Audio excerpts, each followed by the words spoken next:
الحمدللہ، برے اعمال سے پرہیز کا ایک فائدہ یہ ہے کہ نفس محفوظ رہتا ہے۔ ہر وہ عمل جو نفس کو داغدار کرنے کا باعث ہو، نفس کو حقیر کرنے کا، نفس کو بدنما بنانے کا سبب ہو، اللہ کے یہاں، اللہ کے فرشتوں کے یہاں، اہل ایمان کے یہاں، اللہ کی تمام مخلوقات کے یہاں، جس کی وجہ سے بندے کا نفس عیبدار ہو جائے، اس سے نفس کی حفاظت ہوتی ہے۔ جو شخص اپنے نفس کی عزت سمجھتا ہے، جو شخص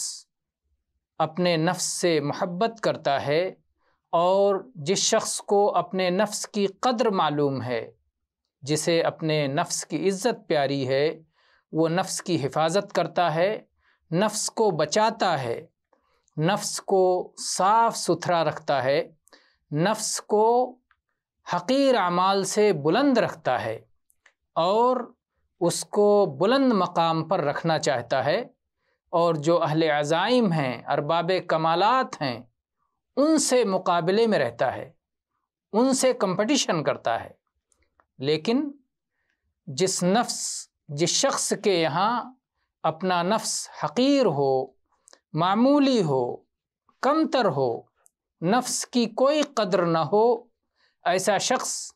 اپنے نفس کو بدعمالیوں کے دلدل میں ڈھکیل دیتا ہے، اپنے نفس کو خواہشات کے پیچھے بے لگام چھوڑ دیتا ہے، اپنے نفس کو دبا دیتا ہے، ذلیل کر دیتا ہے، اور کسی بھی بدعمالی اور برے کام سے اسے بچانے کی کوئی فکر نہیں کرتا۔ الحمدللہ۔